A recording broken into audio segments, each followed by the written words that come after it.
अस्सलामु अलैकुम वरहमतुल्लाहि वबरकातुह।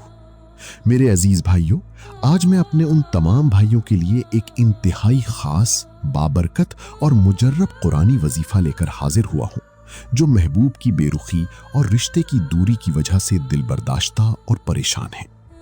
मेरे भाइयों, मायूस होना बिल्कुल छोड़ दीजिए, क्योंकि अल्लाह के कलाम में वो रूहानी ताकत और असर है जो नामुमकिन को भी मुमकिन बना देता है, बशर्ते कि आपकी नीयत पाक हो और मकसद बिल्कुल जायज़ हो, जैसे मियाँ बीवी के दरमियानी ताल्लुकात को बेहतर बनाना या पाकीज़ा निकाह की नीयत रखना।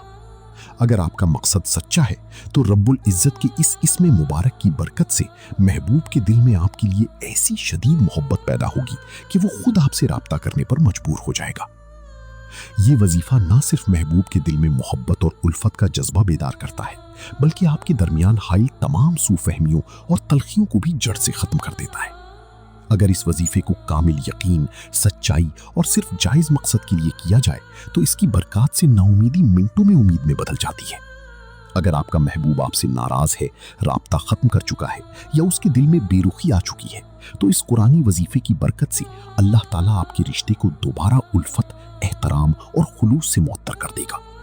इस वजीफे को कामिल यकसुई, पाकीज़गी और यकीन के साथ दर्ज झेल तरीक़ाकार के मुताबिक अंजाम दें। वजीफा शुरू करने से पहले मुकम्मल पाकी और बावजू होना जरूरी है। ये वजीफा आप इशा की नमाज के बाद सुकून और तन्हाई में बैठकर करें। सबसे पहले 11 मर्तबा दुरूद इब्राहिमी, वो दुरूद जो नमाज में पढ़ा जाता है, पढ़ें। इसके बाद अल्लाह ताला का मुबारक इस्म या वदूदु या रऊफु, फसयकफीकहुमुल्लाह वहुव समीउल अलीम व अल्लफ़ा बैना कुलूबिहिम 313 मर्तबा पढ़ें। पढ़ते वक्त अपने महबूब का चेहरा अपने जहन और दिल में पूरी तरह से हाजिर रखें। विर्द मुकम्मल करने के बाद दोबारा 11 मर्तबा दुरूद इब्राहिमी पढ़ें। ये अमल जैसे ही मुकम्मल होगा, अल्लाह के हुक्म से महबूब के दिल में आपके लिए शदीद और बेपनाह मोहब्बत बेदार होना शुरू हो जाएगी। जो दिल पहले सख्त और बेरुख था, उसमें उल्फत और नरमी पैदा होगी और उसकी बेताबी आपसे राब्ते पर मजबूर कर देगी। बस अपना यकीन कामिल रखें और नीयत साफ रखें, क्योंकि रब्बुल इज़्ज़त का कलाम दिलों को बदलने में जरा भी देर नहीं लगाता।